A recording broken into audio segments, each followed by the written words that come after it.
ఇదైతే ఇది ఏమి రాసిందో తెలియదు కానీ ఇది 1923లో తయారీ. ఇది డేట్ కనిపిస్తుంది చూడండి ఇక్కడ, 1923 ఉంది. 100 సంవత్సరాలు దాటిపోయిన కాయిన్.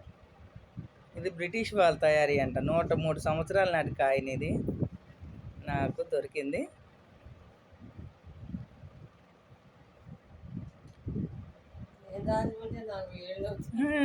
రాసింది దీని మీద 1923 అని. ఇదిగో అసలు ఎప్పుడు, అసలు దీన్ని ఏమంటారో కూడా తెలియదు మనకి.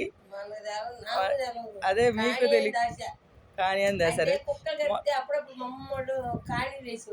ఇది కుక్క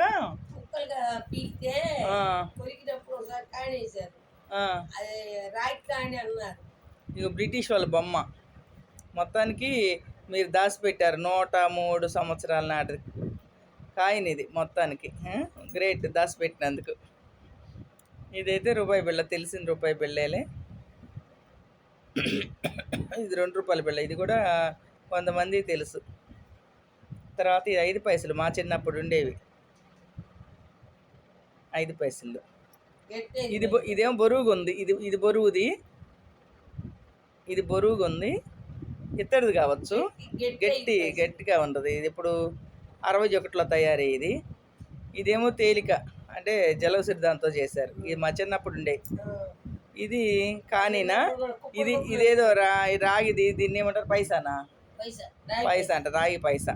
తర్వాత ఇవేమన్నా పావలా బిళ్ళలు, నా చిన్నప్పుడు నాకు కూడా తెలుసు ఇవి. తర్వాత ఈ 20 పైసల బిళ్ళలు, ఇవి నాకు తెలియదు. పుష్పం గుర్తుండి, పుష్పం ఉండి. ఇవి ఏదో కొంచెం లేలుగా గుర్తుంది కానీ బాగా గుర్తులేదు. మొత్తానికి ఇవి గుర్తులేదు. ఈ 10 పైసల బిళ్ళలు అయితే గుర్తు నాకు. ఇవి కూడా ఇత్తడిగా ఉండేవి అప్పట్లో మా చిన్నప్పుడు. కొద్ది రోజులు ఉన్నాయి, ఎక్కువ రోజులు లేవు. తర్వాత తెల్లవి వచ్చినాయి మాకు తెలిసినప్పుడు.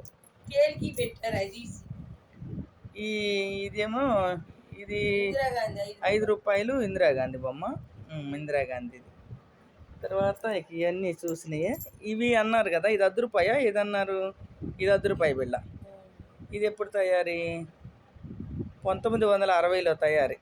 అంటే ఇది తయారయ్యే 63 సంవత్సరాలు అయిపోయినాయి. 63, 66 సంవత్సరాలు అంతేలేండి.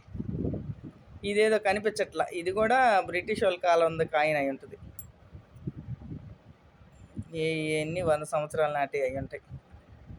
మొత్తానికి మీరు వాళ్ళు దాచిపెట్టారు 103 సంవత్సరాల నాటి కాయిన్స్ కూడా.